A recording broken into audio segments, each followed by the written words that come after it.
कांग्रेस एक ऑर्गेनाइजेशन बनी, एक संस्था बनी, आपको पता है 1885 के अंदर 28 दिसंबर को ये कांग्रेस नाम की संस्था बनी है, जिसका नाम था इंडियन नेशनल कांग्रेस।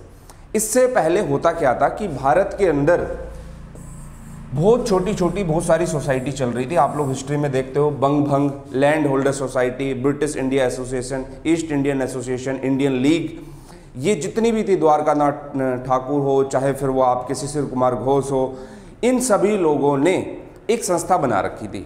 लेकिन प्रॉब्लम क्या थी कि ये जो ऑर्गेनाइजेशन थी ये किसी एक खास ग्रुप के इंटरेस्ट की बातें करती थी।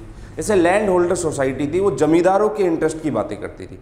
अब तक इंडिया के अंदर कोई एक ऐसी ऑर्गेनाइजेशन नहीं थी जो इन सब ऑर्गेनाइजेशन को इकट्ठा करके एक संयुक्त रूप से कंबाइंड फॉर्म में अपनी डिमांड को रख सके। तो यहां पर होता क्या है, A.O. Hume, Edwin octane Hume जो है वो कांग्रेस की स्थापना करते हैं, कांग्रेस को बनाते हैं।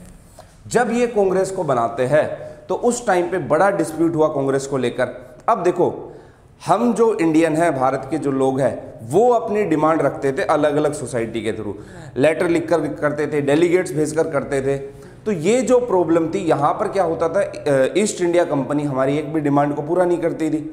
अब एक ऑर्गेनाइजेशन बना दी गई कि भाई सभी लोग, चाहे वो जमींदार हो, चाहे वो डॉक्टर हो, सभी लोग इंजीनियर हो, वो लोग साल में एक दिन इकट्ठा होंगे, 3 से 4 दिन एक पंडाल के अंदर एक प्रेसिडेंट होगा, वहाँ बैठेंगे और अपनी डिमांड उसके जरिए हम लोग रखवाएंगे। और वो ऑर्गेनाइजेशन कौन सी हुई, कांग्रेस हुई।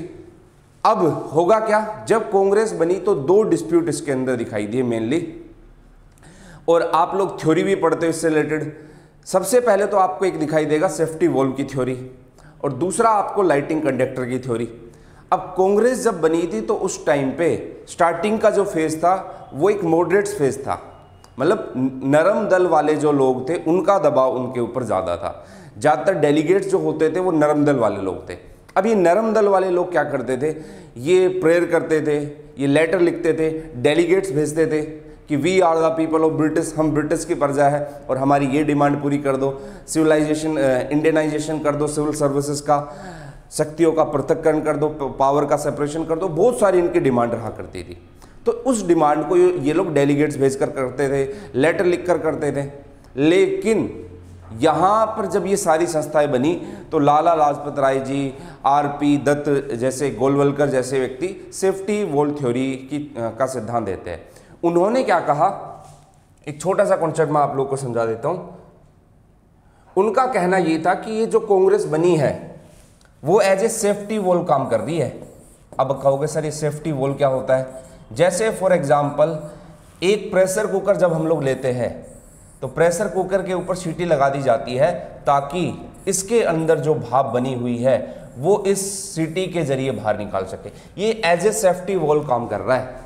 इसी तरीके से 1885 का ऐसा टाइम पीरियड था कि हमारे जो क्रांतिकारी है, अपनी डिमांड रखने वाले जो इंडियंस है, उनके अंदर एक उफान पैदा हो रहा था और उसको शांत करने के लिए आपने Congress as a safety valve बनाया है।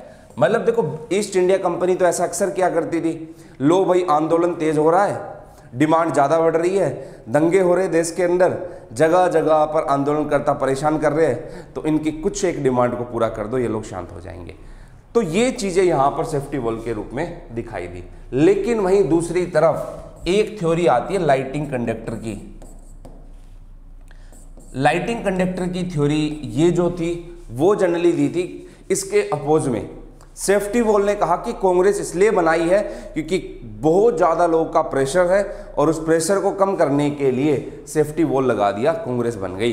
ब्रिटेन ने दिखा दिया कि देखो भाई, हमने आप लोग के लिए कांग्रेस नाम की संस्था बना दी है। देखो, मैं कांग्रेस की ज़्यादा डिटेल में नहीं जा रहा हूँ, लेकिन बेसिक इन्फॉर्मेशन आप लोग को जरूर दूंगा। वहीं दूसरी तरफ आपको लाइटिंग कंडक्टर की थ्योरी दिखाई देगी।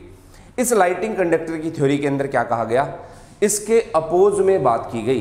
कहा कि नहीं भाई, सेफ्टी वॉल्व के रूप में नहीं, A.O. ह्यूम का यूज जो किया वो हम लोगों ने किया है ताकि कल की डेट को, जैसे फॉर एग्जांपल मान लेते कि ये घर है, इस घर के अंदर हमने एक लाइटिंग कंडक्टर लगा दिया, अगर कोई भी बिजली आएगी तो इस लाइटिंग कंडक्टर के सारे बाहर निकल जाएगी। सबसे ऊपर हमने किसको रखा है, A.O. ह्यूम को।